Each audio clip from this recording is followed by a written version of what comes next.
When Red kept teasing about this camera, my thought was that the Red Komodo would be global shutter, and then the medium, which is the Red V Raptor, would be rolling shutter, and the XL will be again a global shutter. But I guess that was too much to ask for, but they might be saving that technology for the Red XXX V Raptor. The Red V Raptor XL will use the same sensor as the Red V Raptor Medium, and I do like how Red have kind of decided to give filmmakers the option to shoot 4K full frame or 8K full frame in ProRes. At the BSC Expo London, Red teased us again with the Red V Raptor XL, which is basically the Ranger version of the Red Raptor, which offer way more than just extra ports. The Red V Raptor XL has way more I/O than you think. Also,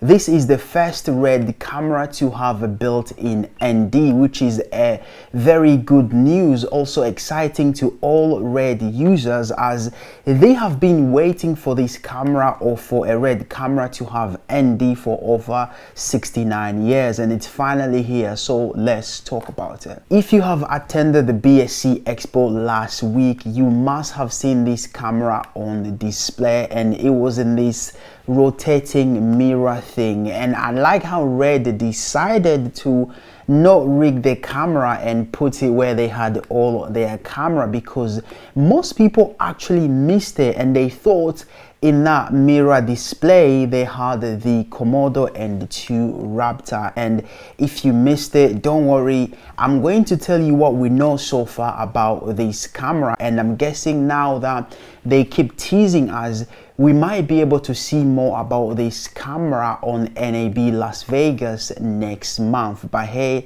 let's wait and see what Red is gonna say. Starting from its size, this is basically the bigger version of the V Raptor, which means this is more of a high-end studio camera. It's also a rental for those big budget Hollywood production. Also, the camera is designed to be used by more than one operator, but I know there's some daredevil right there who would go and flex on their credit card and use this camera as a one-man band. Listen, you can still do that. In fact, we want to see more from this camera, so if you can do that for us, that would be very good. This is also not only AF, but it is interchangeable lens mount, which is good because this gives more filmmakers the flexibility to pick lenses that is suitable for a project. If you think the Red V Raptor has better I/O, then listen,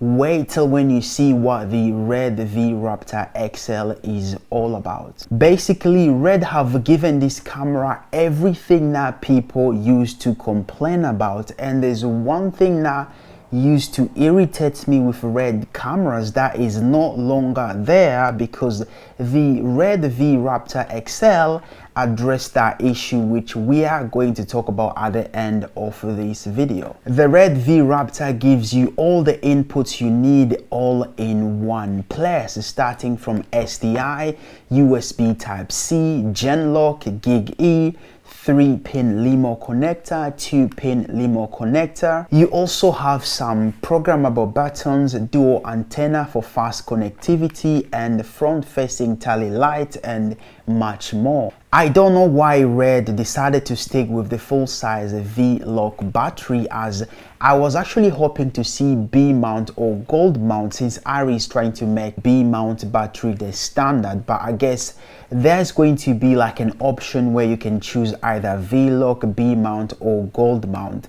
That is what I think, but let's see what will happen. I really like the DSMC3 camera lineup because they are very smart and they are minimal, which is great for any filmmaker starting from a one-man band to a big production, because this time you are actually buying the whole system that is made by one brand, which is Red, rather than trying to buy the brand from Red, also looking elsewhere to to get cheaper or third-party accessory that might not be of a good quality but would still work. So this is amazing to see everything built in one, which saves you money having to buy all those accessories on the side, also having to deal with them being Red approved. The Red V Raptor XL will use the same sensor as the Red V Raptor Medium, and I do like how Red have kind of decided to give filmmakers the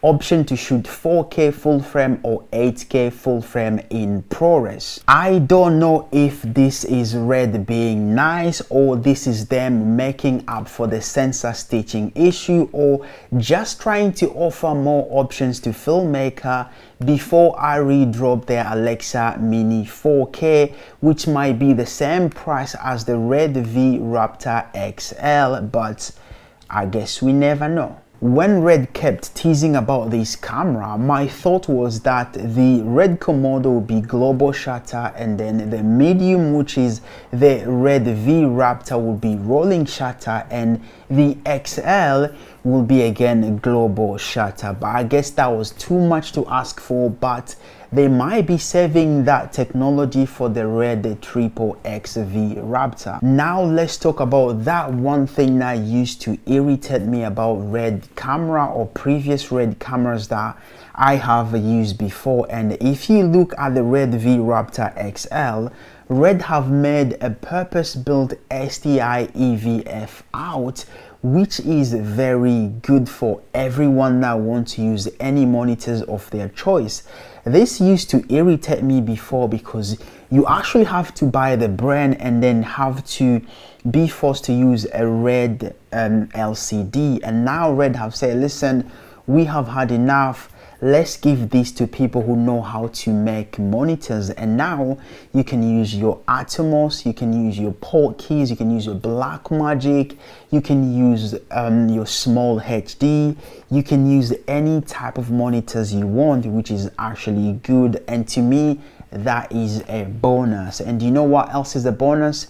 If you like this video and subscribe to this channel. So guys, again, thank you so much for watching. If you're new here, my name is Kashilembo and I'm a DP director based in London, and on this channel we talk about DaVinci Resolve, camera review, filmmaking, and anything that helps you guys to improve your visual storytelling. And obviously also, this is my last video in this location because I'm actually in the process of moving. So if you liked everything we have made in this location, give this video a like, and thank you for watching.